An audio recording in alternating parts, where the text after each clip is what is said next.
ఆకాశం క్రింద భూమికి పైన ప్రతి మనుషునికి ఎక్కువ కాలం బ్రతకాలి, దీర్ఘాయుష్తో జీవించాలి. ప్రతి మనుషుని కోరిక, ప్రతి మనుషుని కళ అర్ధాయుష్తో చనిపోవాలని, అకాల మరణాన్ని పొందుకోవాలని ఏ మనిషి కూడా ఆశపడడు, కలలో కూడా అనుకోడు. ఒకవేళ అలాంటి కళ గనక వస్తే తుల్లిపడి లేచి ఛీ ఈ పాడు కలగాను, ఎలాంటి దరిద్రపు కళ వచ్చింది ఏంటని ప్రతి వ్యక్తి నిందించుకుంటాడు. ప్రతి మనుషుడు దీర్ఘాయుష్తో బ్రతకాలి తహతహలాడతాడు. నేనంట ఓ మనిషి పట్టుదలతో, ప్రయాసంతో జీవితంలో ఏదైనా సాధించగలడేమో కానీ ప్రాణాన్ని సాధించలేడు. ప్రాణము ఓ నూతన సంవత్సరం, ఒక మనుషుడికి దేవుడు అనుగ్రహించే దయాకిరీటం. చరిత్ర పుటల్లో మనం చూస్తే కొంతమంది మహానుభావులు అని పిలువబడిన వారు, కోట్లకు పడగెత్తిన వారు, ఆరోగ్య సూత్రాలు కడు జాగ్రత్తగా పాటిస్తూ ఎక్కువ కాలం బ్రతకాలి. మీరు వినుంటారు మైకేల్ జాక్సన్. ఎంతమంది అదిగో చూసారా ఆయన్ని? మైకేల్ జాక్సన్ ఆయన ఎప్పుడు అంటూ ఉండేవారట, 150 సంవత్సరాలు నేను బ్రతకాల. 100 కాదు, 75 కాదు, 150 సంవత్సరాలు బ్రతకాలి అని చెప్పి ఆయన చుట్టూతో ఎప్పుడు 20 మంది వైద్యుల్ని తన చుట్టూతో ఉంచుకునేవాడట. ముక్కుకొక వైద్యుడు, నోటికొక వైద్యుడు, కంటికొక వైద్యుడు, కాలుకొక వైద్యుడు, చేతికొక వైద్యుడు, తలకొక వైద్యుడు, ఒక్కొక్క అవయవాన్ని ఇన్సూరెన్స్ చేయించుకున్నాడట. ఇన్సూరెన్స్ ఎందుకు ఇంత ప్రయత్నం చేశాడంటే 150 సంవత్సరాలు బ్రతకాలని. తప్పేమీ కాదు, కానీ విచిత్రం ఏంటో తెలుసా? 50 సంవత్సరాల వయసులోనే ఈ లోకాన్ని విడిచిపెట్టి వెళ్ళిపోయాడు. సరే, ఈయన కొంతమందికి తెలిసి ఉండకపోవచ్చు. మన భారతదేశంలో తెలుగువారికి సుపరిచితురాలు శ్రీదేవి. ఆ తల్లి మహా గొప్ప అందాల రాశి. తినే ప్రతి తిండిలో, త్రాగే ప్రతి ద్రావకంలో కడు జాగ్రత్త తీసుకునేదట. ఇది ఎంత క్యాలరీస్, ఇది త్రాగితే ఎన్ని క్యాలరీస్ నాకు వస్తాయి, బరువు పెరుగుతానా తగ్గుతానా అని. చివరికి ఆ తల్లి జీవితంలో ఉప్పు, సాల్ట్ అనేది వాడేది కాదట. చనిపోయే ఆఖరి క్షణం వరకు అందాన్ని కాపాడుకుంటూ దీర్ఘాయుష్తో బ్రతకాలనుకుంది. విచిత్రం ఏంటో తెలుసా? ఏ జాగ్రత్తలు తీసుకున్న వాళ్ళు 70-80 సంవత్సరాలు బ్రతికిన వాళ్ళు ఉన్నారు. ఈ తల్లి 54 సంవత్సరాల నడి వయసులోనే చనిపోయింది. చనిపోయిందో ఖాళీ మీరు పూర్తి చేసుకోండి. ఎప్పటికీ ఎవ్వడికి, ప్రపంచంలో ఎవ్వడికి తెలియని అదో మిస్టరీ. ప్రతి వ్యక్తి బ్రతకాలి ఆరాటపడతాడు. ఐసీయూలో చావు బ్రతుకుల మధ్య కొట్టుమిట్టాడే వ్యక్తి కూడా ఏం కోరుకుంటాడో తెలుసా? పాస్టర్ గారు, నేను బ్రతకాలి పాస్టర్ గారు, ఇంకో నూతన సంవత్సరం దేవుడు నాకు అనుగ్రహించేటట్లుగా నా కొరకు ప్రార్థన చేయండి పాస్టర్ గారని ప్రాణాపాయపు స్థితిలో, మరణ పంచుల్లో కొట్టుమిట్టాడే వ్యక్తి కూడా బ్రతకాలి అని ఆశపడతాడు. తప్పేమీ కాదు. అయితే నేనంట ఒక నూతన సంవత్సరం అది ఒక మనుషునికి దేవుడు మాత్రమే అనుగ్రహించగలిగే దయాకిరీటం. Praise the Lord. మనుషుడు ఎంత జాగ్రత్త తీసుకున్నా కొంతకాలం బ్రతకగలడేమో, కానీ ద్వితీయోపదేశకాండంలో చక్కటి మాట రాయబడి ఉంటుంది. చూడండి, ద్వితీయోపదేశకాండం 30వ అధ్యాయం 20వ వచనం. నాతో కలిసి, నీ పితరులైన అబ్రహాము, ఇస్సాకు, యాకోబులకు ఆయన ప్రమాణము చేసిన దేశంలో మీరు నివసించున్నట్లు యెహోవాయే మీ ప్రాణమునకు, నీ దీర్ఘాయుష్కు మూలమై ఉన్నవాడు. కాబట్టి నీవును నీ సంతానమును బ్రతుకుచు నీ ప్రాణమునకు మూలమైన నీ దేవుడైన యెహోవాను ప్రేమించి ఆయన వాక్యమును విని ఆయనను హత్తుకొనున్నట్లు జీవమును కోరుకొనుడి. ఒకసారి తలల పైకెత్తండి. దైవజనుడైన మోషే 120 సంవత్సరాలు బ్రతికి ప్రాణాన్ని కోల్పోయే ఆఖరి క్షణంలో దేవుడైన యెహోవాను ఇలా సంబోధిస్తాడు, నీ ప్రాణమునకు, చెప్పండి, నీ ప్రాణమునకు, తర్వాత మాట, నీ ప్రాణమునకు నీ దీర్ఘాయుష్కు మూలమైన యెహోవా అని మాట్లాడతాడు. యేసయ్యకు మహిమ కలుగును గాక. మన ప్రాణానికి సోర్స్ ఎవరు? దీర్ఘాయుష్కు సోర్స్ ఎవరు? ఒక వ్యక్తి సజీవునిగా భూమి మీద బట్ట కట్టి బ్రతకాలి అంటే దీనికి ఆధారం, దీనికి మూలం ఎవరంటే దేవుడైన యెహోవా మాత్రమేనని దైవజనుడైన మోషే ఈ స్థలంలో మాట్లాడతాడు. ఇంకొకసారి పదజాలం చెప్తాను. దేవుని సంబోధించేటప్పుడు నీ ప్రాణమునకు నీ దీర్ఘాయుష్కు మూలమైన యెహోవా అని మాట్లాడతాడు. నిజమే, 2024 సంవత్సరం అంతా దేవుడు మనల్ని సజీవులుగా కాపాడి ఈ నూతన సంవత్సరంలో మనం అడుగు పెట్టామంటే మన నీతో, మన యథార్థతో, మన భక్తో, లేకపోతే మనం దేవుని సన్నిధిలో చేసిన కన్నీటి ప్రార్థన, మనం తీసుకున్న ఆరోగ్య జాగ్రత్తలో ఇవేవి కాదు, కానీ దేవుడే నిన్ను బ్రతికించాడు, దేవుడే నీకు జీవాన్ని పోశాడు, దేవుడే నీ ఆయుష్కాలాన్ని పొడిగించి మరో నూతన సంవత్సరాన్ని, మరలా ఈ మాట చెప్తాను, ప్రతి వత్సరం దేవుని దయా కిరీటం. 2025 సంవత్సరంలో నువ్వు అడుగు పెట్టావు అంటే దీని అర్థం ఏంటో తెలుసా తల్లి? నీ తల మీద 2025 సంవత్సరం అనే దయా కిరీటాన్ని దేవుడు ఉంచాడు. దయా కిరీటాన్ని, ఆ దయా కిరీటాన్ని ఆత్మ సంబంధమైన నేత్రాలతో నువ్వు చూడగలిగితే, సజీవునిగా బ్రతికి బట్ట కట్టి నూతన సంవత్సరంలో ఒక వ్యక్తి అడుగు పెట్టాడు అంటే, కీర్తనలో చూస్తాం కదా, సంవత్సరమును దయా కిరీటముగా ధరింపచేసి ఉన్నావు. చప్పుడు కొడుతూ స్తోత్రాలు చెప్దాం. చనిపోయినటువంటి బిడ్డలు ఎంతోమంది ఈ దినాన్ని చూడలేక చనిపోయిన బిడ్డలు ఉన్నారు. మనం బ్రతికున్నాం. చనిపోయిన బిడ్డల కంటే మనమేదో నీతిమంతులం అయినందువల్ల మనం బ్రతికలేం. ఎందుకు దేవునిలో బ్రతికిన వాళ్ళు కూడా చిన్న వయసులోనో అర్ధాయుష్తోనో ఎందుకు కొంతమంది చనిపోతారు? హెబ్రీ గ్రంథంలో పౌలు గారు అంటాడు, ఒక వ్యక్తికి దేవుడు అప్పగించిన పని సంపూర్ణమైపోతే, ఒక వ్యక్తిని దేవుడు లోకంలోనికి పంపించేటప్పుడు, ఇదిగో ఈ బిడ్డ ఈ పని చేయాలి, ఈ బిడ్డ ద్వారా నేను ఈ పని జరిగించుకోవాలి, ఒక ఆశతో ఒక వ్యక్తిని దేవుడు లోకానికి పంపిస్తాడు. ఆ వ్యక్తి ద్వారా దేవుడు ఏ పని అయితే జరిగించాలని నేను ఆశపడ్డాడో ఆ పని పూర్తయితే, పని పూర్తయిన తర్వాత ఒక్క దినం కూడా ఇక ఆ వ్యక్తి భూమి మీద బ్రతకడం. ప్రభా బ్రతికించయ్యా అని మనం ఎంత అన్నా, దేవుని ప్రణాళిక సంపూర్ణమైపోతే సంపూర్ణమైపోయిన ప్రజలు ప్రభు రాజ్యానికి చేరతారు. రెండవది, ఆయన దృష్టికి ఎవరు సంపూర్ణులుగా కనపడతారో సంపూర్ణులైన వారిని దేవుడు తన సన్నిధికి తీసుకెళ్తాడు. ఒకసారి మీరు ఆలోచించండి, మనం ఇంకా బ్రతికున్నామంటే, సజీవులుగా భూమి మీద మన బట్ట కట్టగలుగుతున్నామంటే దానికి కలిగిన 2 కారణాలు చెప్పమంటారా? ఈ భూమి మీద నువ్వు దేవుని కొరకు చేయాల్సిన కార్యాలు కొన్ని మిగిలి ఉన్నాయి గనుక, దేవుని కొరకు నువ్వు చేయాల్సిన కార్యాలు, నీ మీద దేవుడు పెట్టుకున్న ఉద్దేశాలు కొన్ని భూమి మీద మిగిలి ఉన్నాయి గనుక ఆయన పని జరిగించడానికి మనల్ని సజీవులుగా దేవుడు బ్రతికించాడు. రెండవది, మనం ఇంకా ఆయన దృష్టికి సంపూర్ణులం కాలేదు. అందుకనే ఈ 2025 సంవత్సరాన్ని దయా కిరీటంగా దేవుడు మనకు అనుగ్రహించాడు. యేసయ్యకు మహిమ కలుగును గాక. ప్రకటనలో స్థలంలో రాసి ఉంటుంది, నీకు అనుగ్రహించబడిన కిరీటాన్ని ఎవ్వడూ అపహరించకుండా జాగ్రత్తగా చూచుకో అంటాడు. చూడండి అన్నమాట. 3వ అధ్యాయం 11వ వచనం నాతో కలిసి చెప్పండి. నేను త్వరగా వచ్చుచున్నాను, ఎవడును నీ కిరీటమును అపహరింపకుండునట్లు నీకు కలిగిన దానిని గట్టిగా పట్టుకొనుము.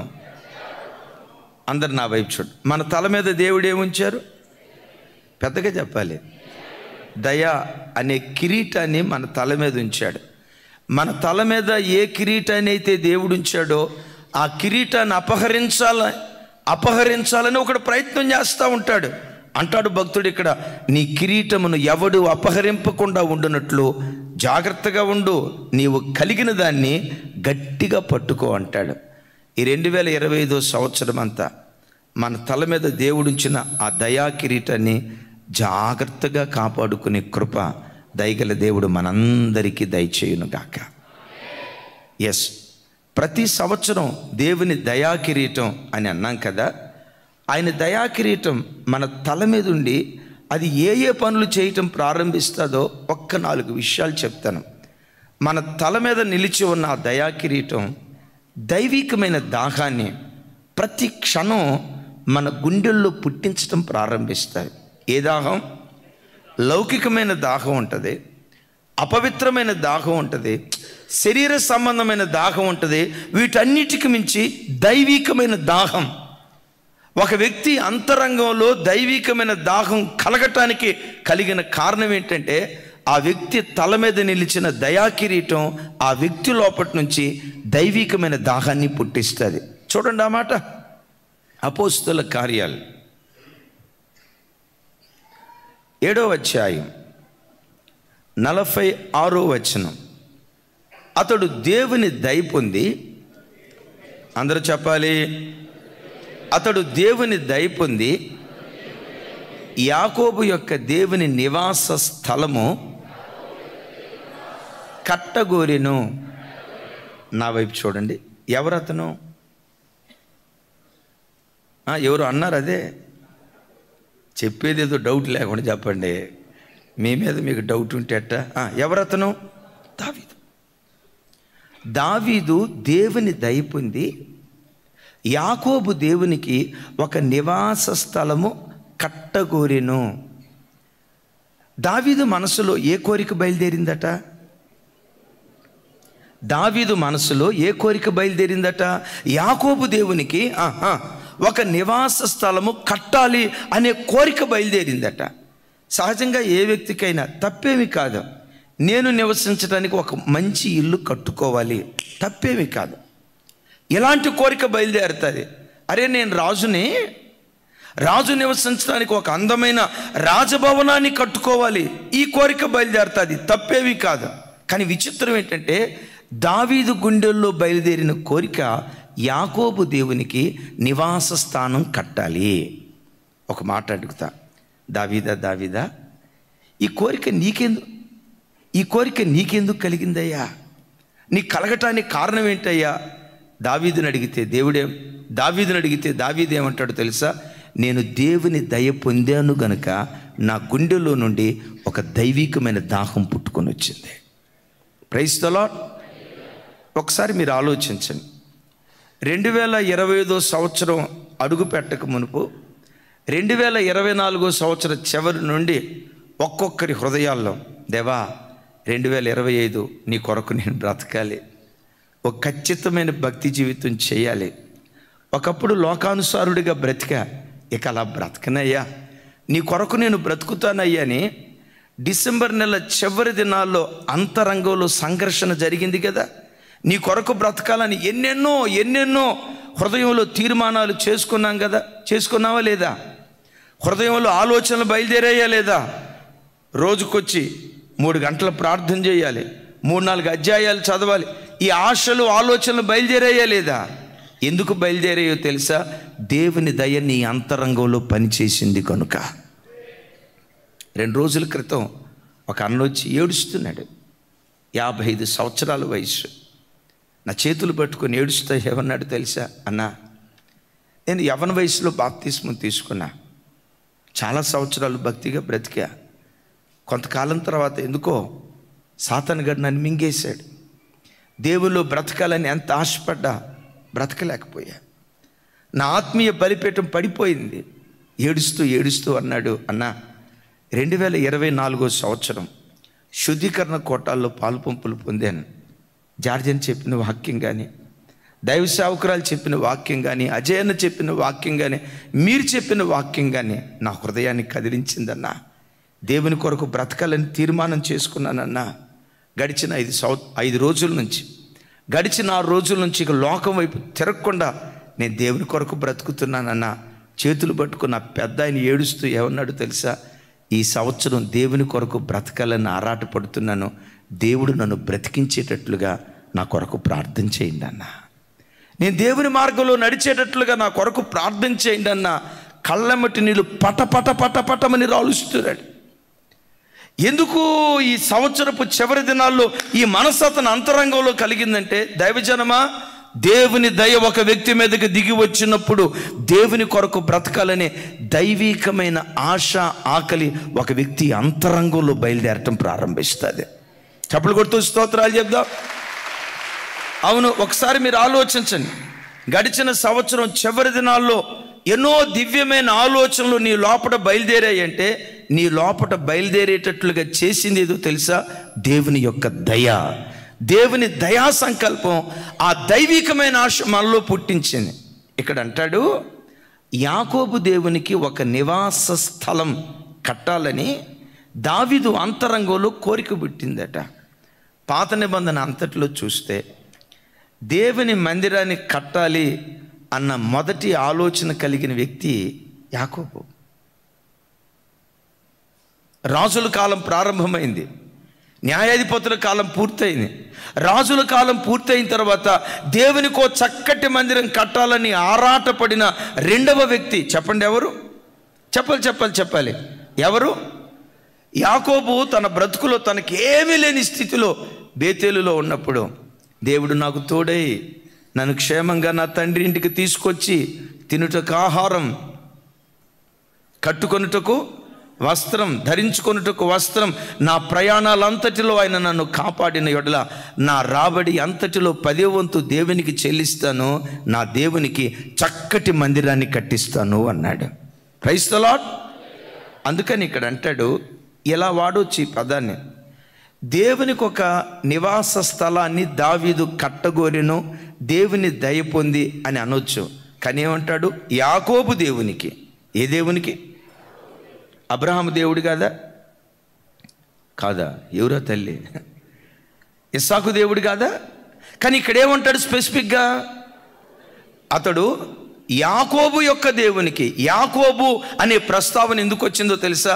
పాత నిబంధనలో దేవునికి మందిరాన్ని కట్టాలనే ఆ ఆశ కలిగిన మొట్టమొదటి వ్యక్తి యాకోబు. ఆ తర్వాత దైవజన్మ, దేవుని దయ కిరీటంగా నీ తల మీద ఉన్నప్పుడు నీ లోపటి నుంచి బయలుదేరే ఆశ ఏంటో తెలుసా? వారేమో హస్తకృతాలైన మందిరాలు కట్టాలనుకున్నాడు, దేవుని దయ నీ మీద నిలిచుంటే నీవే దేవునికి ఒక నివాస స్థలంగా కట్టబడేటట్లుగా ఆ దయ నీ లోపల పనిచేయటం ప్రారంభిస్తుంది. నా దేవునికి నేనే ఒక నివాస స్థానంగా మారాలి, నేను పరిశుద్ధాత్ముడు కలిసి బ్రతకాలి, నేను నా దేవుడు కలిసి బ్రతకాలి, నా హృదయమే దేవునికి ఒక నివాస స్థానంగా మారాలని నీ అంతరంగాన్ని దేవునికి నివాస స్థానంగా కట్టుకునేటట్లుగా నీ లోపల పనిచేయటం ప్రారంభించేది దేవుని యొక్క దయ. అది పనిచేసేటప్పుడు, అది పనిచేయటానికి నువ్వు అవకాశం ఇచ్చావంటే దాని అర్థం ఏంటో తెలుసా? నీ కిరీటాన్ని ఎవడు అపహరించకుండా దాన్ని జాగ్రత్తగా కాపాడుకుంటున్నావు అని ఈ మాటకున్న అర్థం. చప్పుడు కొట్టు దేవునికి స్తోత్రాలు చెప్దాం.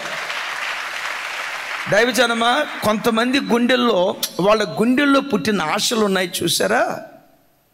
భక్తిలో శిఖరాల మీద వాళ్ళను కూర్చోబెట్టింది వాళ్ళ గుండెల్లో పుట్టిన ఆశలే. నేనంట, భక్తిలో నిన్ను బ్రతికించేదైనా నీ ఆశే, నిన్ను చంపేదైనా నీ ఆశే. ఇంకోసారి చెప్పమంటారా? నిన్ను బ్రతికించేదైనా నీ ఆశే, భక్తిలో నిన్ను చంపేదైనా నీ ఆశే. ఓ రోజు దావీదు భక్తుని దగ్గరికి దేవుడు వచ్చి, దావీదు, నీకేదైనా ఒక వరం ఇవ్వాలనుకుంటున్నా, ఏం కావాలో కోరుకో. నా వైపు చూడాలి అందరూ. నీకు ఒక వరం ఇవ్వాలనుకుంటున్నా, చాయిస్ ఈజ్ ఎవర్స్, ఏం కావాలో కోరుకో, నువ్వు కోరుకున్న దాన్ని నీకు ఇస్తాను అని దావీదుతో అంటే, దావీదు దేవుని అడిగిన మాట చూడండి. సమూయేలు 2వ గ్రంథం 7వ అధ్యాయం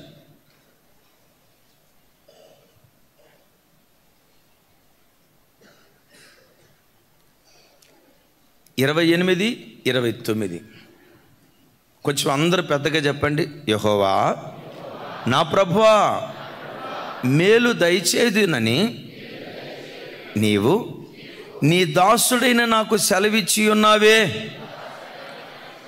నీవు దేవుడవు గనుక నీ మాట సత్యం, దయచేసి నీ దాసుడనైన నా కుటుంబం నిత్యము నీ సన్నిధిన ఉండునట్లుగా దానిని ఆశీర్వదించుము. యెహోవా నా ప్రభువా, నువ్వు సెలవిచ్చి ఉన్నావు, నీ ఆశీర్వాదము నుండి నా కుటుంబము నిత్యము ఆశీర్వదించబడునుగాక. ఆమేన్. ఈ మాట మనందరి జీవితాల్లో దేవుడు స్థిరపరచునుగాక. లైవ్ చూస్తున్న ప్రతి కుటుంబంలో దేవుడు స్థిరపరచునుగాక. చూడు, దావీదు, నీకు ఒక మేలు చేయాలనుకున్నా, ఏం కావాలో కోరుకో, నువ్వు అడిగింది నీకు ఇస్తా అన్నాడు. వెంటనే దావీదు దేవునితో అంటాడు, మేలు దయచేయుదునని నీ దాసుడైన నాకు సెలవిచ్చావే, నీవు దేవుడవు గనక నీ మాట సత్యం. అయ్యా, నాకు పలాని మేలు చేసి పెట్టయ్యా. అవును దావీదు, నీకు ఏ మేలు కావాలో కోరుకో, నీకు ఆ మేలు చేస్తానంటే ఏమంటాడో తెలుసా? నీ దాసుడనైన నా కుటుంబం, నేను నీ దాసుడనైన నా కుటుంబం నిత్యము నీ సన్నిధిలో బ్రతుకున్నట్లుగా నా కుటుంబాన్ని ఆశీర్వదించయ్యా. నేను బ్రతుకుతున్నా నిత్యము నీ సన్నిధిలో. రోజుకొచ్చి 3 మార్లు ప్రార్థిస్తున్నాను, 7 మార్లు స్తుతిస్తున్నాను, దివారాత్రులు ధర్మశాస్త్రాన్ని ధ్యానిస్తున్నా. అయ్యా, ఇది నాకొక్కడికే పరిమితమైందయ్యా. లేదు, నాలో ఏ భక్తిని చూస్తున్నానో నా భార్యలో, నాలో ఏ భక్తిని చూస్తున్నానో అది నా పిల్లల్లో కూడా చూచున్నట్లుగా నేను నా కుటుంబం నిత్యము నీ సన్నిధిలో బ్రతుకున్నట్లుగా నా కుటుంబాన్ని దీవించయ్యా అంటాడు. Praise the Lord. నేను అనుకుంటా, ఈ వాక్యం చదువుకున్న కొంతమంది, దావీదు ఎంత గోల్డెన్ ఛాన్స్ మిస్ చేసుకున్నాడురా. దావీదుని అడిగినట్లుగానే గనక ఒకవేళ దేవుడు నన్ను అడిగుంటే, నోవా నీకేం కావాలి అని గనక నన్ను అడుగుంటే, శాకరా నీకేం కావాలి అని గనక నన్ను అడుగుంటే, నాని నీకేం కావాలి అని గనక నన్ను గనక అడుగుంటే, మలేషియా టౌన్షిప్లో 3 బెడ్రూమ్ ఫ్లాట్లు 3 అడిగేవాడిని కదా నాయన. హైటెక్ సిటీ దగ్గర 1 ఎకరం పొలం అడిగేవాడిని కదా నాయన. దావీదుకి అడగటం జాతకాల. ఒక ఆయన అంటాడు, అడగటం కూడా ఒక కళ అంట. విన్నారు ఈ మాట? అడగటం కూడా ఒక కళ అంట. ఆ ఛాన్సే కనుక నాకు వచ్చి నన్ను అడిగితే, మహేశా, ఆ ఛాన్సే కనుక నాకు వచ్చి నన్ను కనుక అడిగితే, అడగకపోతున్నా ఏం అడగాలో కూడా దావీదుకి అర్థం కాల. ఏమంటాడు? నేనును నా కుటుంబము నిత్యము నీ సన్నిధిలో బ్రతుకున్నట్లుగా నా కుటుంబాన్ని ఆశీర్వదించాయా. నా కుటుంబాన్ని ఇంతకు మించిన ఆశీర్వాదం. దేవుని సన్నిధిలో కుటుంబంగా బ్రతకటం అది భాగ్యం, అది భాగ్యం. జకరియా గ్రంథంలో చూస్తాం కదా, నా సన్నిధిలో నిలుచు భాగ్యం నీకు అనుగ్రహిస్తాను అంటాడు. దేవుని సన్నిధిలో నిలిచి ఉండటానికి మించిన భాగ్యం. నేనంట, ఈరోజు ఎందరు కుటుంబాలుగా మందిరానికి వచ్చారో నేనంట, మీరు భాగ్యవంతులు, మీరు భాగ్యవంతులు. భార్య, భర్త, పిల్లలు కుటుంబ సమేతంగా ఎందరూ దేవుని మందిరానికి వచ్చి ప్రతి ఆదివారం దేవుని సేవిస్తున్నారో వారు భాగ్యవంతులు. ఏం కావాలయ్యా నీకంటే దైవికమైన వాటిని కోరుకున్నాడు. అలాంటి కోరికలు బయలుదేరటానికి కారణం ఏంటో తెలుసా? దావీదు తల మీద ఏముంది చెప్పాలి బిడ్డలారా. దేవుని దయా కిరీటం నీ తల మీద ఉన్నప్పుడు ఆ దయా కిరీటం నీ అంతరంగంలో నుండి దైవికమైన దాహాన్ని పుట్టిస్తుంది. ఏమని తెలుసా? రాత్రి పండుకునేటప్పుడే లోపటి నుంచి ఒక దాహం. ఏంటి? దేవా, ప్రొద్దున్నే 4ంటికి లేచి ప్రార్థన చేయాలి, ప్రొద్దున్నే 4ంటికి లేచి విజ్ఞాపన చేయాలి, ప్రభువా నాకు మెలకువ దయచేయని. రాత్రి పండుకునేటప్పుడే నీ అంతరంగంలో ఈ ఆలోచన కలిగిందంటే కారణం ఏంటో తెలుసా? దేవుని దయ నీ లోపల పనిచేస్తుంది అని అర్థం. గట్టిగా చెప్దాం ఆమేన్. ఇప్పుడు దేవుని దయ నీ అంతరంగాన్ని పురికొల్పుతూ ప్రొద్దున్నెలే అరుణోదయాన్ని కంఠస్వరాన్ని దేవునికి వినిపించు, కనీసం 3-4 అధ్యాయాలైనా చదువుని నీ అంతరంగం లోపల ఒక ఆశ బయలుదేరుతుందంటే ఈ ఆశ నీ వలన పుట్టింది కాదు, దేవుని దయ ఈ దైవికమైన దాహాన్ని నీ లోపల పుట్టిస్తూ ఉంది. మీరు నేనేం చేయాలో తెలుసా? ఈ కిరీటాన్ని ఎవ్వడు అపహరించకుండా కిరీటాన్ని జాగ్రత్తగా మనం కాపాడుకుందాం గాక. దావీదు గుండెల్లో పుట్టిన ఆశ. అంటాడు, నేనైతే నీతి కలిగిన వాడనై నీ ముఖ దర్శనం చేస్తా, నీ స్వరూప దర్శనం చేత నా ఆశ తీర్చుకుంటా అంటాడు. అంటే దావీదు గుండెల్లో ఉన్న ఆశ ఏంటి? లేవటంతో దేవుని ముఖదర్శనం చేయాలి, లేవటంతో దేవునితో మాట్లాడాలి, లేవటంతో ఆయన ముఖదర్శనం చేయాలని ఆ దైవికమైన ఆశ. యేసయ్యకు మహిమ కలుగును గాక. రోమపత్రికలో పౌలు గారు అంటాడు, వినండి, శరీరానుసారమైన మనస్సు మరణం, ఆత్మానుసారమైన మనస్సు జీవము సమాధానం కలుగు చేస్తుంది అని రాసు. నీ మనస్సు ఇప్పుడు ఆత్మ సంబంధమైనదిగా ఉండునుగాక. ఏంటి ఆత్మ సంబంధమైన మనస్సు? ఒక్కసారి ఈ మాట ఆలోచించండి. ఆత్మ సంబంధమైన మనస్సు కలిగిన స్త్రీ ఎప్పుడు ఏమనుకుంటుందో తెలుసా? నా ప్రభు నేను ఎట్లా సంతోషపెట్టాలి, నా ప్రభు నేను ఎట్లా ఆనందపరచాలి. 2024 అంతా సజీవునిగా కాపాడి నూతన సంవత్సరాన్ని దయాకిరీటంగా దేవుడు అనుగ్రహించాడే. లోకంలో గత ఏడాది ఎంతోమంది అరణ్యంలో ఆకులు రాలిపోయినట్లుగా రాలిపోయారే. ఈ నూతన సంవత్సరంలో ప్రభు నన్ను ప్రవేశింపచేశాడే. నన్ను బ్రతికించిన నా దేవుణ్ణి ఎలా సంతోషపెట్టాలి? నేనేం చేస్తే ప్రభు సంతోషిస్తాడు? ఉపవసిస్తే సంతోషిస్తాడా? ఉపవాసం ఉంటానయ్యా. నిద్ర చంపుకొని 4ంటికి లేచి ప్రార్థన చేస్తే సంతోషిస్తాడా? 4ంటికి లెగుస్తానయ్యా. ఇంకెక్కువ పరిశుద్ధ జీవితం చేస్తే నా ప్రభు సంతోషిస్తాడని ఆత్మ సంబంధమైన మనస్సు కలిగిన స్త్రీ ప్రభువును ఎలా సంతోషపెట్టాలా అని చూస్తుందట. శరీర సంబంధమైన మనస్సు కలిగిన స్త్రీ నా పిల్లల్ని ఎట్లా సంతోషపెట్టాలి, నా భర్తను ఎలా సంతోషపెట్టాలి, నా ఇంటి వారిని ఎలా సంతోషపెట్టాలి, నా తోబుట్టువులను ఎలా సంతోషపెట్టాలి. వాళ్ళను దుఃఖ పెట్టాలని కాదు, వాళ్ళందరికంటే ప్రభువును సంతోషపరిచే వ్యక్తులుగా మనం బ్రతుకుదుముగాక. దేవుని ఆనందపరిచే వ్యక్తులుగా బ్రతుకుదుముగాక. దేవుని దయ కిరీటం నీ మీద పనిచేయటం ప్రారంభిస్తే, మరలా చెప్తున్నా, కూర్చున్నా లేచిన నా ప్రభువును నేను ఎలా సంతోషపెట్టాలి, ఆ ఆశే నీ అంతరంగాన్ని భక్షిస్తుంది. దైవికమైన దాహాన్ని పుట్టించే దయ. ఆయన కిరీటం మన మీద ఉంది. దాహాన్ని పుట్టించేటప్పుడు ఆ దాహాన్ని మనం తీరుస్తూ ఉంటే కిరీటాన్ని ఎవ్వడూ అపహరించకుండునుగాక.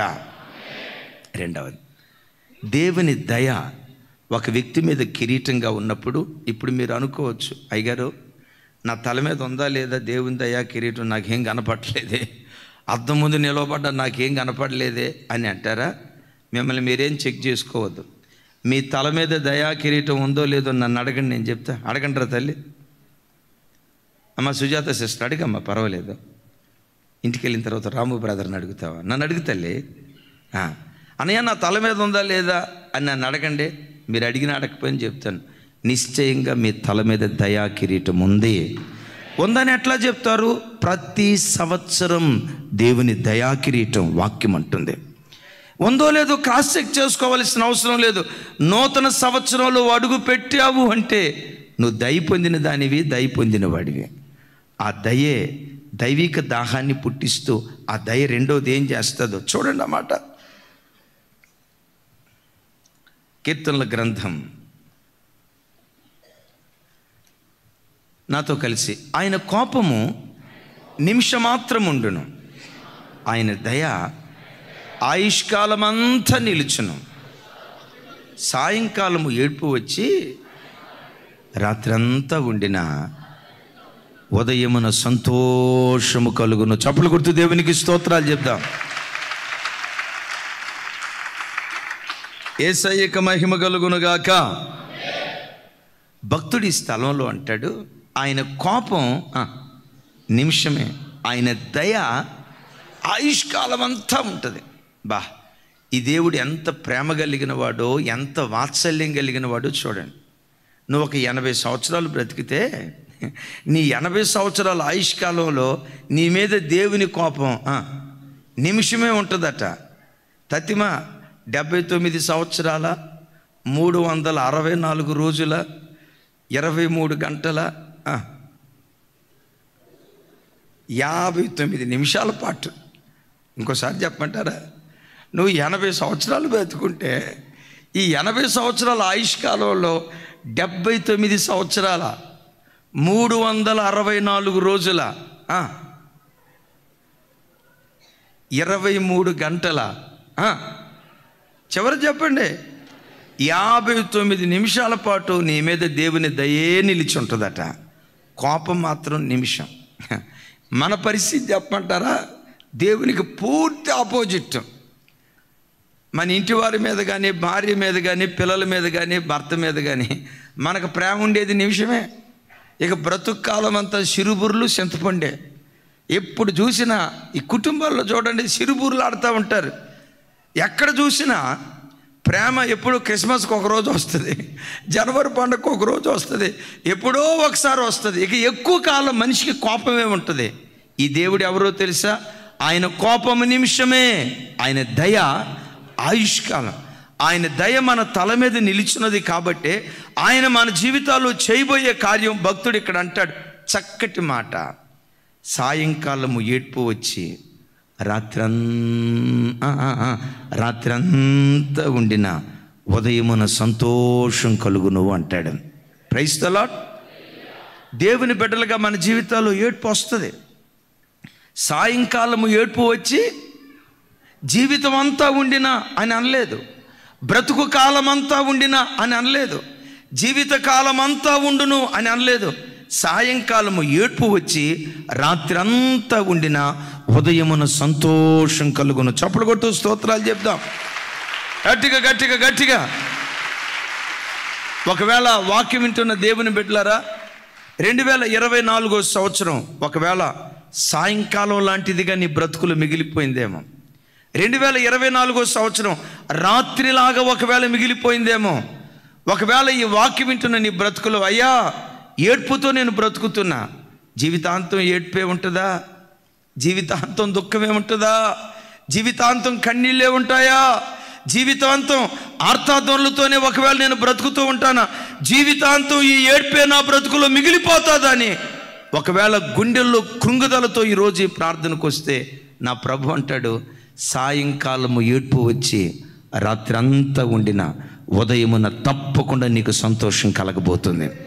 రాత్రి తర్వాత ఉదయం, ఎస్, చీకటి తర్వాత వెలుగు, మారా తర్వాత మాధుర్యం దాచుకొని ఉన్నట్లుగా ఒకవేళ గడిచిన ఏడాది దుఃఖాన్ని అనుభవించిన సంవత్సరమేమో ఆయన దయ కిరీటంగా నీ తల మీద ఉంది కదా. యేసు నామం పేరిట 2025 సంతోషంగా బ్రతికిన దినాలుగా దేవుడు చెయ్యునుగాక. అలా చేయనట్లు చప్పలు కొడుతూ దేవునికి స్తోత్రాలు చెప్దాం గట్టిగా గట్టిగా. యెషయా గ్రంథం చూడండి. యెషయా గ్రంథం ఒక చక్కటి మాట భక్తుడు ఆ స్థలంలో అంటాడు. 54వ అధ్యాయం.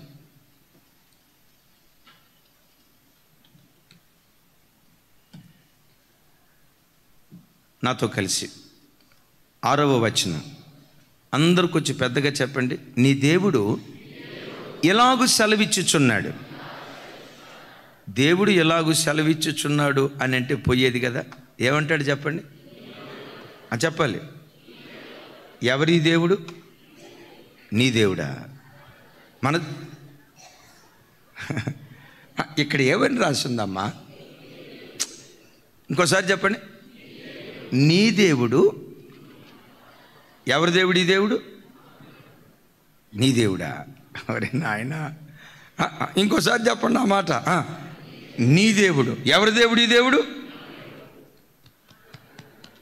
నేను కొన్నిసార్లు వాక్యం చెప్పేటప్పుడు నా దేవుడు అని చెప్తే మన వసంతన్న వాళ్ళ మామయ్య గారు, అయ్యగారు మీరు నా దేవుడు అంటారు, అది స్వార్థం కాదా? మన దేవుడు అనండి అయ్యగారు, మన దేవుడే, నో డౌట్. కానీ నా దేవుడు అనే స్వార్థం మన లోపల ఉండాలి. మన దేవుడు ఆయనే, నో డౌట్. వాటికి మించి ఆయన నీ దేవుడై ఉన్నాడు, నీ దేవుడై ఉన్నాడు, నా దేవుడై ఉన్నాడు. యెషయా గ్రంథకర్త ఇక్కడ మాట్లాడుతూ అంటాడు, సుధాకర్ అన్న వినండి మాట అంటాడు, నీ దేవుడు ఈ మాట సెలవిచ్చుచున్నాడు. విడవబడి దుఃఖాక్రాంతురాలైన భార్యను పురుషుడు రప్పించున్నట్లును, తృణీకరించబడిన యవనపు భార్యను పురుషుడు రప్పించున్నట్లును యెహోవా నిన్ను పిలుచుచున్నాడు. 7వ వచనం, నిమిషమాత్రమే నేను నిన్ను విసర్జించి తిని గొప్ప వాత్సల్యముతో నిన్ను సమకూర్చేదను. 8వ వచనం, మహోద్రేకము కలిగి నిమిషమాత్రము నీకు విముఖుడనైతిని, నిత్యమైన కృపతో నీకు వాత్సల్యము చూపుదునని నీ విమోచకుడుగు యెహోవా సెలవిచ్చుచున్నాడు. చప్పులు కొట్టు, స్తోత్రాలు చెప్దాం.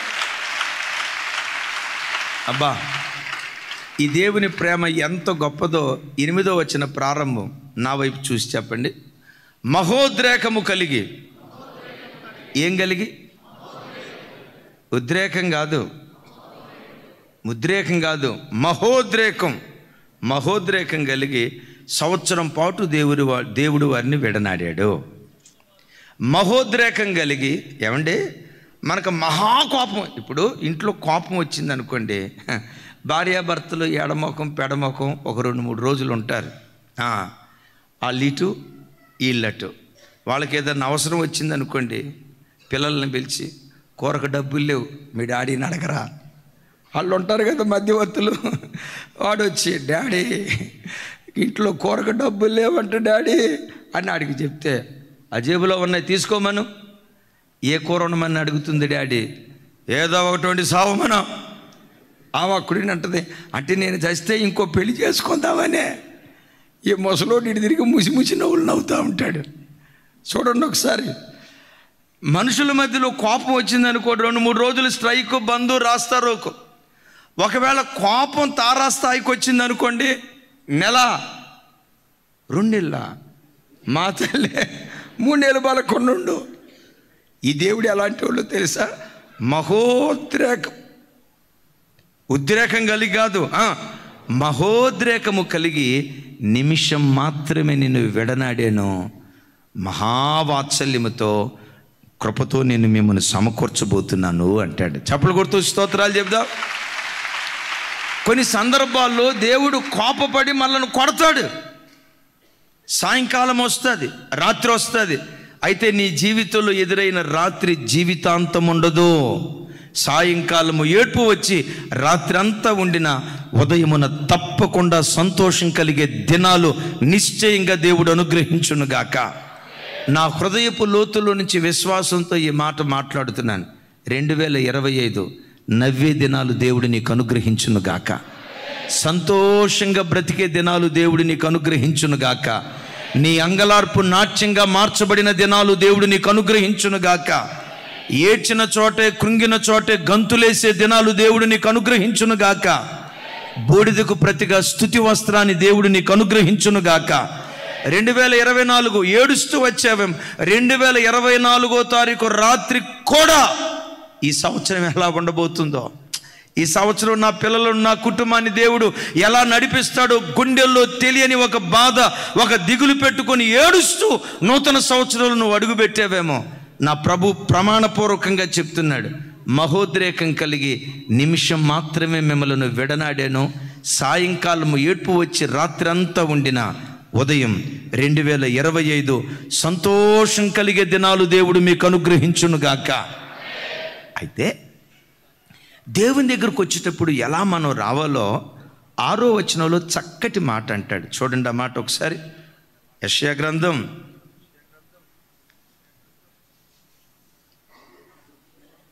6 చూడండి. దేవుడు ఈ మాట సెలవిచ్చుచున్నాడు. ఏమని? విడవబడి దుఃఖాక్రాంతురాలైన భార్యను పురుషుడు రప్పించున్నట్లు, తృణీకరించబడిన యవ్వన భార్యను పురుషుడు రప్పించున్నట్లు. ఏమైందో తెలియదు, ఆ భార్యాభర్తలు విడిపోయారు, దూరం అయిపోయారు. ముసలి వయసు అయితే పోతే పోయిందిలే, ఆయన ముసలోడు, ఏసు రక్తమే ఇంకేముందిలే అని అనుకోవచ్చు. యవ్వన కాలంలో ఒక భార్యను భర్త విడనాడితే, ఈ కాలపోళ్ళకి ఈ మాట తెలియదండి. ఈ కాలపోళ్ళకి ఈ మాట తెలియదు. పాత రోజుల్లో భర్త ఒక భార్యను విడనాడి ఆ భార్యను అత్తారింటికి పంపిస్తే వచ్చిపోయేవాళ్ళంతా, ఏంటి అమ్మాయి ఇంట్లోనే ఉంది, ఏం అత్తారింటికి పోవట్లేదా, ఎవరు అడుగుతారోనని ఇంట్లో నుంచి బయటకు వచ్చేవాళ్ళు కాదు. బిక్కుమంట భయపడతా ఉంటారు. ఇప్పుడు అపార్ట్మెంట్ కల్చర్ వచ్చింది కదా, ఇంట్లో ఎవరున్నారో ఎవరు లేరు దేవుడికి తప్ప ప్రపంచంలో ఇంకెవరికి తెలియదు. ఇంకో రకంగా చెప్పాలంటే, అల్లుడితో కొట్లాడి కూతురు వచ్చిందంటే కొంతమంది తల్లులు అది పెద్ద స్టేటస్ లాగా ఫీల్ అయిపోతారు. మా అమ్మాయి ఎట్టాడిదో తెలుసా, అల్లుడు ననిచేస్తుంది, మా కూతురు ఎట్టాంటిది అనుకుంటున్నారు. ఒకరోజు ఒక తల్లి చెప్పింది, అయ్యగారు మా కూతుర్ని అత్తారింటికి పంపిస్తాను, ప్రార్థన చేతుకొని రండి అయ్యగారు అని పిలిచింది. సేవ ప్రారంభ దినాల్లో ప్రార్థన చేయటానికి వెళ్తే ఏం చేసిందో తెలుసా అయ్యగారు? నా కూతురు గురించి నాకేం బాధ లేదు అయ్యగారు, నా కొడుకు కొరకు ప్రార్థన చేయండి అయ్యగారు అంది. ఇంతకు పెళ్ళయింది ఎవరికమ్మా అన్నాను. కూతురికి. మరి కూతురికి కదా ప్రార్థన చేయాల్సింది, కొడుకు ప్రార్థన చేయమంటావేంటి అన్న. ఆ తల్లి ఏముందో తెలుసా? దీని గురించి దిగులు లేదు అయ్యగారు, ఇది నోటితో బతికేస్తుంది, ఎక్కడికి వెళ్ళినా బతికేస్తుంది అయ్యగారు, దీని గురించి నాకు బాధ లేదు. ఒక మాట అనేలోపు ధన 10 ఆకులు చదువుతుంది అయ్యగారు, దీని నోటు ముందు ఎవ్వరూ గెలవలేగారు, ప్రపంచాన్ని గెలిచేసింది ఇది, నాకు దిగులు లేదు. ఇదే కొడుకున్నాడే, ఈడొట్టి తెలివి తక్కువడయ్యా, నోట్లో నాలుక లేనోడు, ఈడెట్టా బతుకుతాడో నాకు అర్థం కాలేదయ్యా, ఈడు కొరకు ప్రార్థన చేయండి అయ్యా. లేదమ్మా, ముందు వెళ్తుంది కదా, కూతురుకు ఒక ప్రార్థన చేస్తానంటే, ఒకవేళ చేసేటట్టుంటే ఈ విషయం కొరకు ప్రార్థన చేయగారు, నా కూతురు కోసం అంది. ఏం చేయమంటారు అమ్మా అన్నాను. అత్తారింట్లో అమ్మాయిదే పైసేయిగా ఉండేటట్టు గట్టిగా ప్రార్థన చేయండి అంది. అబద్ధం ఆడట్లేదు సుమి, వినండి తల్లి. అమ్మాయి చెయ్యే పైసేయిగా ఉండేటట్టు గట్టిగా ప్రార్థన చేయండి అంది.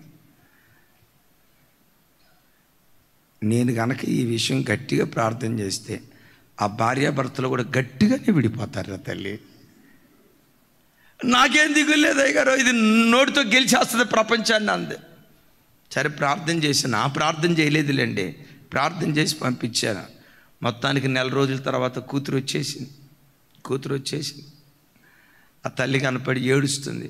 అయ్యా, మేము 30-40 సంవత్సరాలు బట్టి భర్తలతో కాపురం చేస్తా, కుటుంబాన్ని కట్టుకోవడానికి శతవిధాల ప్రయత్నం చేస్తున్నాం.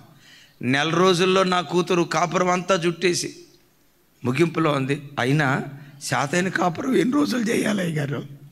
శాతగాక మనం ఇన్ని సంవత్సరాలు బట్టి చేస్తున్నాం, కానీ శాతైన కాపురం ఎన్ని రోజులు చేయాలి గారు? 4 రోజుల్లో ముగించేసింది అంది. ఎడబాటు. దైవజనమ, ఆ రోజుల్లో భర్తకు భార్య దూరం అయితే, ఎందుకు?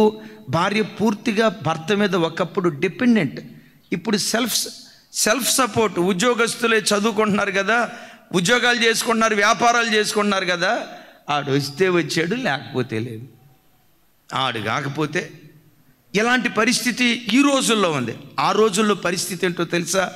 భర్తను విడనాడిన భార్య నా భర్త దగ్గరికి ఎప్పుడు వెళ్ళాలా, నా భర్త దగ్గర ఎప్పుడు ఉండాలా, నా కుటుంబాన్ని ఎట్లా కట్టుకోవాలని భర్త సహచర్యం కొరకు భార్య తహతహలాడుతుంది.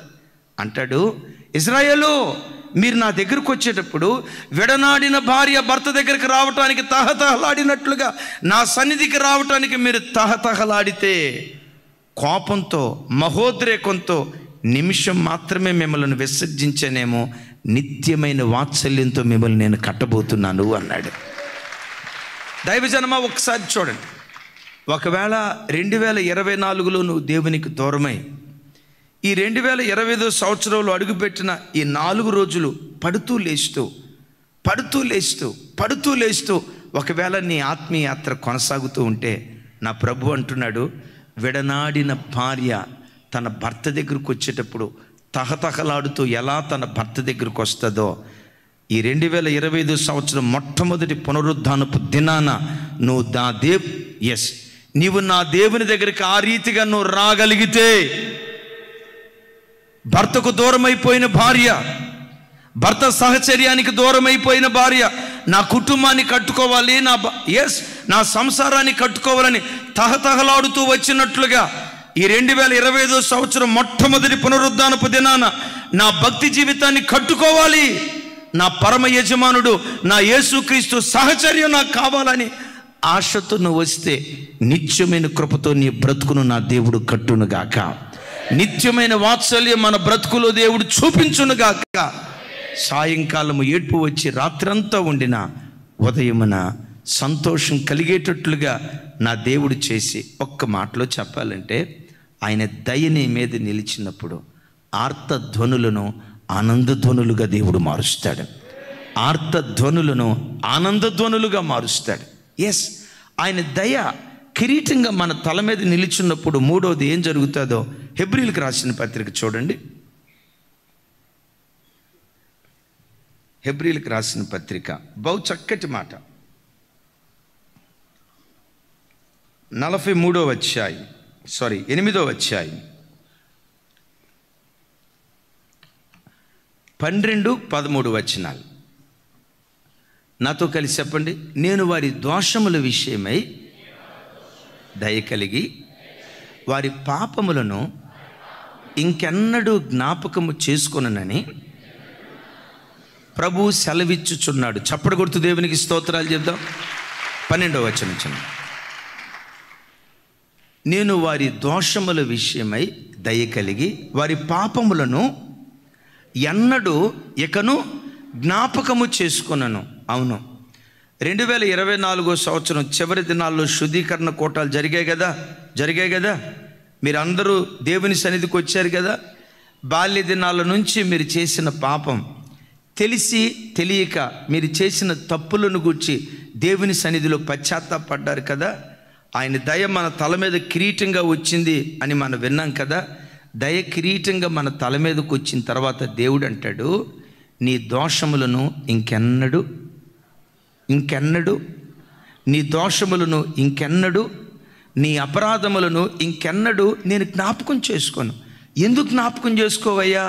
మీ మీద నాకు దయ కలిగింది గనుక, నా దయను కిరీటంగా మీ తల మీద ఉంచాను గనుక మీ దోషములను ఎన్నడూ నేను జ్ఞాపకం చేసుకున్నాను.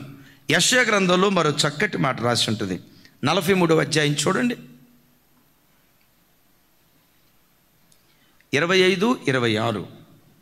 యెషయా గ్రంథం 43వ అధ్యాయం. యెషయా గ్రంథం 43వ అధ్యాయం. నాతో కలిసి చెప్పండి. నేనే నా చిత్తానుసారముగా నీ అతిక్రమములను తుడిచివేయుచున్నాను. నేను నీ పాపములను జ్ఞాపకము చేసుకున్నాను. నాకు జ్ఞాపకము చేయుము, మనము కూడి వాదింతుము. నీవు నీతిమంతునిగా తీర్చబడినట్లు నీ వేద్యములను వివరించుము. చప్పలు కొడుతూ దేవునికి స్తోత్రాలు చెప్దాం. దైవజనమా, ఒక్కసారి చూడండి. నేనే నీ అతిక్రమములను నా చిత్తానుసారంగా తుడిచివేయుచున్నాను అంటాడు. తుడిచివేస్తున్నాను అని అంటున్నాడా? కొట్టివేస్తున్నాను అని అంటున్నాడా? మన చిన్నతనంలో బ్లాక్ బోర్డు మీద చాక్ పీస్తో టీచర్ గారు పాఠాలు రాసేవాళ్ళు. రాసిన పాఠాన్ని డస్టర్తో ఏం చేసేవాడు? కొట్టేసేవాడా? తుడిచేసేవాడా? తుడిచివేయబడింది ఇంకెన్నడైనా కనపడిద్దా? పెద్దగా చెప్పాలి. ఒకవేళ కొట్టేస్తే, ఇప్పుడు పెన్నుతో మన పేపర్ మీద రాసిన తర్వాత తప్పు రాస్తే కొట్టేస్తాం. కొట్టేసిన దాని తాలూకా ఆనవాలు ఎంతో కొంత కనపడితే కనపడదా? తుడిచివేయబడిన దాని ఆనవాలు చెప్పాలి గట్టిగా, పెద్దగా చెప్పాలి. ఎన్నడూ ఇక అది కనపడదు. దైవజనమా, 2024లో దేని కొరకు నువ్వు పశ్చాత్తాపడ్డావో, దేని కొరకు నువ్వు ఏడ్చావో, నువ్వు కార్చిన ప్రతి పాపపు కన్నీటి విషయమై దేవుడు జ్ఞాపకం చేసుకొని దయగలిగి తానే తన చిత్తానుసారంగా నీ అతిక్రమములను తుడిచివేసి ఉన్నాడు. ఇంకెన్నడూ ఆయన జ్ఞాపకము చేసుకున్నాడు. చప్పలు కొడుతూ స్తోత్రాలు చెప్దాం. ఓ భక్తుడు ఇలా అంటాడు. ఇది వాస్తవం అని కాదు, కానీ ఆ భక్తుని యొక్క వ్యాకరణం ఎలా ఉంటుందంటే, పరలోకంలో కూడా పరిశుద్ధ గ్రంథమైన బైబిల్ ఉందట. ఏముంది పరలోకంలో? నోరు తెరవాలి. పరలోకంలో కూడా పరిశుద్ధ గ్రంథమైన బైబిల్ ఉందట. ఆ బైబిల్లో సమూయేలు 2వ గ్రంథం 11వ అధ్యాయం ఉండదంట. సమూయేలు 2వ గ్రంథం 11వ అధ్యాయం ఉండదట. సమూయేలు 2వ గ్రంథం 11వ అధ్యాయంలో ఏమని రాసింది? దావీదు బత్షెబాతో చేసిన పాపపు క్రియ. అయ్యా, మరి అది ఉండాలి కదా. ఉండాలి, వాస్తవమే. దావీదు పరిపూర్ణంగా పశ్చాత్తాపడి పాపాన్ని విడిచిపెట్టాడు కదా. ఆ పాపాన్ని మరెన్నడూ జ్ఞాపకం చేసుకోకుండా ఉండునట్లుగా దేవుడు కొట్టివేయలేదు, తుడిచివేశాడు. చప్పుడు కొడుతూ స్తోత్రాలు చెప్దాం.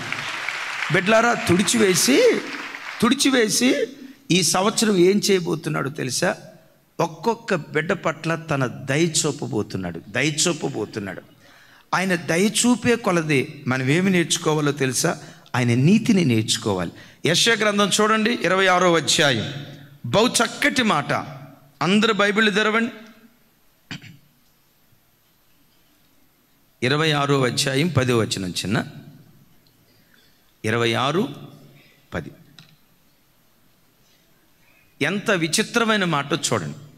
దుష్టులకు దయచూపినను వారు నీతిని నేర్చుకొనరు, వారు ధర్మక్షేత్రములో నివసించినను యెహోవా మహాత్మ్యము ఆలోచింపక అన్యాయము చేయుదురు. ఇలా చూడండి ఒకసారి. తల్లి నా వైపు చూడండి, తలల పైకెత్తి నా వైపు చూడండి, నాతో కలిసి ఇంకోసారి ఈ మాట చెప్పండి. దుష్టులకు దయ చూపినను వారు నీతిని నేర్చుకొనరు. ఎవరి పట్ల దేవుడు దయ చూపాడట? దుష్టుడు దేవుని దయ పొందుకోవటానికి యోగ్యుడా? కాకపోయినా దుష్టుడి పట్ల కూడా దేవుడు దయ చూపాడట. దైవజనమా, దుష్టుల పట్ల దయ చూపిస్తే కొందరు నీతిని నేర్చుకోకుండా, యెహోవా మహాత్యాన్ని గురించి ఆలోచించకుండా ఇంకా దుష్టులుగానే ప్రవర్తిస్తారట. ఇంకొంతమందికి దేవుడు దయ చూపిస్తే వాళ్ళంత దుష్టులు కాకపోయినా పోనీలే, భక్తి లేకపోయినా పోనీలే, వీడు కూడా బ్రతకాలి, ఉద్యోగం ఇస్తాడు, వీడు కూడా బ్రతకాలి, ప్రమోషన్ ఇస్తాడు, వీడు కూడా బ్రతకాలి, ఆయుష్ ఇస్తాడు, వీడు కూడా బ్రతకాలి, ఆరోగ్యం ఇస్తాడు. యోగ్యత లేకపోయినా దేవుడు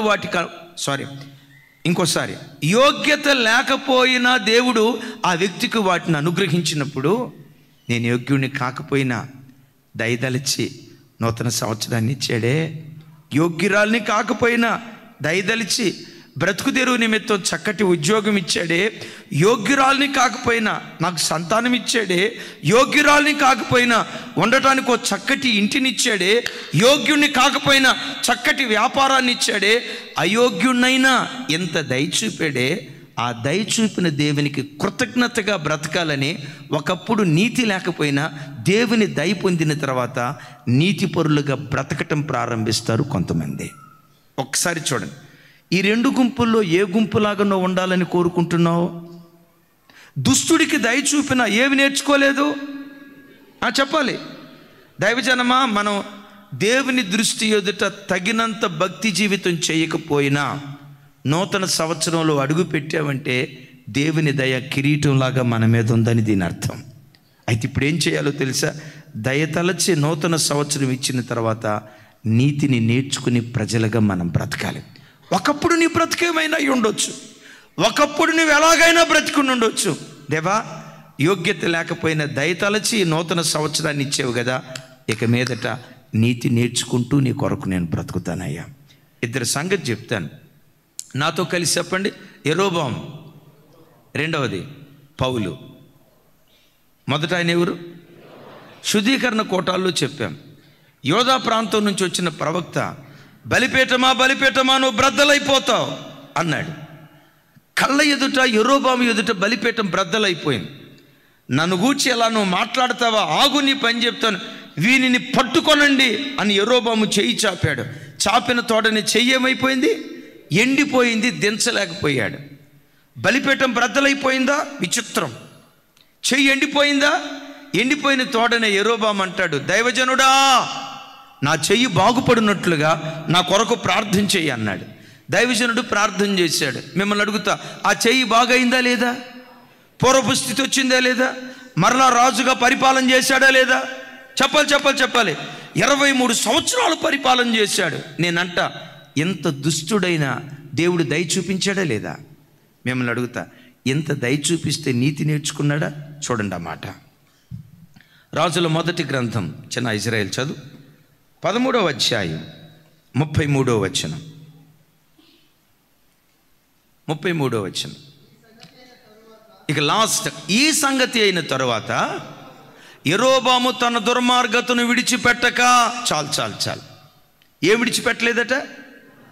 దైవజనమా నా తట్టు చూడండి. దుష్టుడు అయినా దేవుడు దయ చూపాడు, చెడ్డవాడు అయినా దేవుడు దయ చూపాడు, అపవిత్రమైన కార్యాలు చేసినవాడు అయినా దయ చూపాడు. ఎంత దయ చూపించినా దుష్టత్వాన్ని విడిచిపెట్టకుండా దుష్టునిగానే బ్రతికాడట. తమ్ముడా, చెల్లి, నా వైపు చూడండి. దేవుని ప్రతినిధిగా బ్రతిమలాడుకుంటున్నాను. ఈ నూతన సంవత్సరం నీ యోగ్యతను బట్టి పొందుకుంది కాదు, దేవుని దయను బట్టి పొందుకుంది. ఎందుకు ఈ మరలా అంట, యోగ్యునిగా నువ్వు బ్రతకపోయినా చేయాల్సిన మేలు నీ జీవితంలో చేయక దేవుడు మానలేదు. అవునంటారా కాదంటారా? చేయాల్సిన ఉపకారం దేవుడు చేయక మానలేదు. ఆ ఉపకారం చేస్తూనే ఉన్నారు. ఎందుకో తెలుసా? వీడికి దయ చూపిస్తే ఈ సంవత్సరమైనా మారతాడు, ఈ సంవత్సరమైనా మారతాడు, ఈ సంవత్సరమైనా మారతాడని ప్రతి సంవత్సరం గ్రేస్ పీరియడ్గా దేవుడు మనకు అనుగ్రహించాడు. యెరోబాము ఏం చేశాడు? 23 సంవత్సరాల పరిపాలన ఇచ్చి, అంత మాత్రమే కాదు, ఎండిపోయిన చేయిని బాగు చేసి కోల్పోవలసిన కిరీటాన్ని అతని చేతికిస్తే దుష్టత్వాన్ని విడిచిపెట్టకుండా దుష్టునిగానే బ్రతికాడు. చదువుకున్నాం కదా, దుష్టులకు దయ చూపిన వాడు నీతి నేర్చుకోవాలి. ఒకప్పుడు చూడండి, ఒకప్పుడు సౌలు దుష్టుడే అంటాడు కదా, దోషకుడును, హింసకుడును, హానికరుడును, పాపులలో ఇజ్రాయేల్, పాపులలో నేను ప్రధాని. నేనంట ఇలాంటి వాడిని దేవుని కృప దర్శించవచ్చా? ఎవరు పౌలు? హింసకుడు, హానికరుడు అంటాడు కదా, తన డిగ్రీతో అని చెప్తాడు, పాపులలో నేను ప్రధానిని, ఐఎమ్ ద చీఫెస్ట్ సిన్నర్. నేను అంటాను, ఇలాంటి దుష్టుణ్ణి దేవుడు దర్శించవచ్చా? మీ భాషలో చెప్పండి. దర్శించకూడదు. కానీ కృప ఎలాంటిదో తెలుసా? పాపం ఎక్కడ విస్తరిస్తుందో అక్కడే దేవుని కృప విస్తరిస్తుంది. అలాగని పాపమందు నిలిచి ఉందమని కాదు, ఆయన కృప మనలను దర్శించిన తర్వాత, ఒకప్పుడు దుర్మార్గులుగా బ్రతికిన ఆ కృప మనలను దర్శించిన తర్వాత నీతిపరులుగా మనం మార్చబడుదుముగాక. చప్పలు కొడుతూ దేవునికి స్తోత్రాలు చెప్దాం. సౌలా, మునికోనలకు ఎదురు తన్నుతున్నావు, జాగ్రత్త, ఇకనైనా నువ్వు మారు అన్నాడు. ఆ దైవస్వరం తనను దర్శించిన తోడనే సౌలు పౌలుగా మారి దేవుని పాదదాసుడిగా మారిపోయాడు. ఆ మార్పు దేవుడు చూసి ఈ ఒక్క వ్యక్తి ద్వారా 2 ఖండాలు కదిలించాడు. అంటాడో చోట, విశ్వసించబోవు వారికి నేను మాదిరిగా ఉన్నాను అంటాడు. ఒకసారి ఈ మాట చెప్పండి. విశ్వసింపబోవు వారికి నేను మాదిరిగా ఉన్నాను. విశ్వసించిన వారికి మాదిరిగా ఉన్నాను. ఈ తరం వాళ్ళకి నేను మాదిరిగా ఉన్నా. ఈ తరం వాళ్ళకు మాత్రమే కాదు, ఈ మాట చెప్పాలి, రాబోయే తరాలలో ఈ నిజదేవుడిని విశ్వసింపబోవు వారికి కూడా నా దేవుడు నన్ను మాదిరిగా ఉంచాడు. బిడ్డ, నీ పట్ల దేవుని ప్రణాళిక ఏంటో తెలుసా? ఈ తరంలో నువ్వు దేవుని మందిరానికి వస్తున్నావు, ప్రైజ్ గాడ్. మందిరానికి వస్తున్న నీ జీవితంలో ఈ మందిరంలో ప్రజలందరి ఎదుట నిన్ను ఒక మాదిరికరమైన వ్యక్తిగా నిలవబెట్టాలని దేవుడు కోరుకుంటున్నాడు. సంఘంలో చూసిన ప్రతి బిడ్డ, అదిగో ఆ అక్క చూడు సంఘంలో ఎలా ఉంటుందో, నేను ఆ అక్కలాగా బ్రతకాలి. మన సంఘానికి వచ్చి ఆ కుటుంబం భార్యాభర్తలు చూడు, ఆ కాలంలో ఒకలా ప్రిస్కిలాలు ఎట్లా ఉండేవాళ్ళు, ఈ కాలంలో ఆ భార్యాభర్తలు అకులా ప్రిస్కిలాలు లాంటి వాళ్ళు అయ్యా, ఇదిగో ఎలా బ్రతకాలి అని ఈ తరపు ప్రజలు నిన్ను మాదిరిగా తీసుకోవాలి. ఈ తరపు ప్రజలు మాత్రమే కాదు, నువ్వు చనిపోయిన తర్వాత కూడా రాబో తరాలు నిన్ను మాదిరిగా తీసుకోవాలి. పాపులలో ప్రధాని ఏ స్థాయికి ఎదిగాడో చూడండి. ఎంత గొప్ప ఆశీర్వాదం ఎందుకు కలిగిందో తెలుసా? దేవుని దయ కిరీటంగా తన మీదకు వచ్చినప్పుడు కిరీటం అపహరించకుండా జాగ్రత్తగా కాపాడుకున్నాడు. దేవుడు మనకిచ్చిన దయా కిరీటాన్ని కాపాడుకునే కృప మనందరికీ దయచేయనట్లు చప్పలు కొడుతూ స్తోత్రాలు చెప్దాం. గట్టిగా హల్లెలూయా. దైవజనమా, దేవుని దయా కిరీటం మన తల మీద నిలిచున్నప్పుడు దైవికమైన దాహం మనలో ప్రారంభమవుతుంది. రెండవది, ఆర్తధ్వని ఆనందధ్వనిగా మార్చబడుతుంది. మూడవది, అపవిత్రత నుండి పవిత్రతకు మార్చబడేటట్లుగా చేసేది ఆఖరి మాట చెప్తాను. చూడండి, కీర్తనల గ్రంథం, ఇది చదువుకొని ప్రార్థన చేసుకుందాం. 89వ కీర్తన 17వ చరణం. వారి బలమునకు అతిశయాస్పదము నీవే, నీ దయచేతనే మా కొమ్ము హెచ్చించబడును. అందరూ నా వైపు చూసి చెప్పాలి, నీ దయచేతనే మా కొమ్ము. మీరు అనొచ్చు, మాకెక్కడ ఉన్నాయి అన్న కొమ్ములు ఉండేది జంతువులు కదా అని అంటారా? దైవజనమ, దయచేతనే మా కొమ్ము హెచ్చించబడుతుంది. ఓ చక్కటి మాట. ఒక జంతువుకు ప్రొటెక్షన్ దాని కొమ్మే, ఒక పొట్టేలుకు ప్రొటెక్షన్ దాని కొమ్మే, ఓ ఎద్దుకు ప్రొటెక్షన్ దాని కొమ్మే, ఒక ఏనుగు ప్రొటెక్షన్ దాని దంతమే. అంటే ఇక్కడ కొమ్ము అంటే దేని మీద ఆధారపడతామో అది కొమ్ముగా పిలువబడుతుంది. ప్రతి తల్లికి తండ్రికి ఆధారం పిల్లలు అని చెప్పడంలో సందేహం లేదు. దేవుని దయ మన మీదకు దిగొచ్చినప్పుడు మన కొమ్ము హెచ్చించబడేటట్లుగా కృప చూపిస్తాడు. ఎస్, బ్రతుకు తెరువు నిమిత్తం ఒక వ్యక్తి ఆధారపడేది ఉద్యోగం మీదే, నో డౌట్ దేవుని మీద ఆధారపడతాం. ఎట్ దట్ సేమ్ టైం ఆ కొమ్ము ఉద్యోగం అయి ఉండొచ్చు. వాక్యం ఏమంటుందో తెలుసా? నీ దయచేతనే మా కొమ్ము. కీర్తనలో చక్కటి మాట రాసి ఉంటుంది. తూర్పు నుండి అయినా పడమటి నుండి అయినా హెచ్చు కలగదు, దక్షిణము నుండి అయినా హెచ్చు కలగదు. తీర్పు తీర్చువాడు దేవుడే. ఆయన ఒకరిని తగ్గించును, మరొకరిని హెచ్చించును అని రాస్తుంది. ఈ మాటకున్న అర్థం ఏంటంటే, తూర్పు నుండి పడమటి కంటే సూర్యోదయం మొదలుకొని సూర్యాస్తమయం వరకు రెక్కల ముక్కలు చేసుకొని కష్టపడి ఒకడు ఉద్యోగం చేసిన ఒకని కష్టం ఒకరిని లేవనెత్తలేదు. అలాగని కష్టపడకూడదని కాదు సుమే. అరణ్యపు దిక్కంటే కొంతమందికి దొడ్డి మార్గం గుండా గొప్పవాళ్ళు కావాలని ఆ సెంట్రల్ గవర్నమెంట్ ఎంప్లాయ్ కర్నూలు ప్రాంతంలో ఉన్న నల్లమల్ల అడవుల్లో వజ్రాలు దొరుకుతాయని వజ్రాల వేటకెళ్ళాడంట. ఎక్కడికి? ఆ అడవిలోకి వెళ్ళిన తర్వాత తిరిగి తిరిగి తిరిగి తిరిగి తిరిగి దారి తప్పి దాహార్తితో అల్లాడిపోతూ ఆ అరణ్యంలోనే చచ్చిపోయి విగతజీవిగా మారిపోయాడు. దేవుడు ఎక్కడి నుంచో మూట కురిపించి నిన్ను హెచ్చించడం. నీ చేతిలో ఏదుందో చేతిలో ఉన్న దానితోనే చిత్ర విచిత్రాలు దేవుడు జరిగించడం ప్రారంభిస్తాడు. నీ చేతిలో ఉన్న దానితోనే దేవుడు అద్భుతం చేస్తాడు. వాక్యం అంటుంది, తూర్పు నుండి అయినను పడమటి నుండి అయినను హెచ్చుగలగదు, అరణ్యము నుండి హెచ్చుగలగదు. తీర్పు తీర్చువాడు దేవుడే. ఆయన ఒకరిని హెచ్చించును, మరొకరిని చెప్పాలి ఒకరిని అంటాడు కీర్తనకర్త. నీ దయచేతనే మా కొమ్ము హెచ్చించబడుతుంది. ఎంతోమంది కన్యకులు వచ్చారు అహష్వేరోషు రాజు దగ్గరికి. వచ్చిన ప్రతి కన్యక రాజు మనసును గెలుచుకోలేదు. కానీ విచిత్రం, ఎస్తేరు అలా కనపడిందంటే ఎస్తేరును చూడటంతో రాజు హృదయంలో ఏం పుట్టిందట? దయ పుట్టి ఈ బానిస పిల్ల లేవనెత్తబడి రాజుకు భార్యగా మారిపోయిందట. దేని బట్టో తెలుసా? దేవుని దయను బట్టి బానిస పిల్ల రాజుకు భార్యగా మారిపోయింది. ఒక్క మాట చెప్పి ముగిస్తా. జాగ్రత్తగా ఆయన దయా కిరీటాన్ని కాపాడుకో. కిరీటాన్ని కోల్పోవద్దు. ఈ నూతన సంవత్సరం ఆయన కొరకు బ్రతకాలని, ఆయన కార్యాలు చేయాలని మన ఆయుష్ను దేవుడు పొడిగించాడు. ఈ కిరీటాన్ని జాగ్రత్తగా కాపాడుకుంటే మహిమ కలిగిన రాజుగా మధ్యాకాశానికి దిగొచ్చినప్పుడు జరిగే అద్భుతం చెప్పంటారా? ఈ మట్టి దేహం మహిమా దేహంగా మారిపోయి ఎస్తేరు రాజు సరసన నిలవబడ్డట్లుగా రారాజైన యేసయ్య సరసన పరలోకంలో నిలిచే భాగ్యం దేవుడు మనకు అనుగ్రహిస్తాడు. ఎవరైతే దయను జాగ్రత్తగా కాపాడుకుంటూ దయా కిరీటాన్ని కాపాడుకుంటూ, ఇంకోసారి చెప్తాను, 2024లో నువ్వు దుష్టుడిగా బ్రతికినా దయచూపి నూతన సంవత్సరం ఇచ్చాడు. నీతిగా బ్రతుకుతానయ్యా, నీతిని నేర్చుకుంటానయ్యా అని నీతిగా మనం బ్రతకటం ప్రారంభిస్తే, మరలా చెప్తున్నాను, మధ్యాకాశానికి ప్రభు వచ్చినప్పుడు రాజు ప్రక్కన ఎస్తేరు నిలవబడ్డట్లుగా ఓఫీరు అపరంజిని ధరించుకొని రారాజైన యేసయ్య ప్రక్కన నిలవబడే భాగ్యం దేవుడు మనకు అనుగ్రహించునుగాక.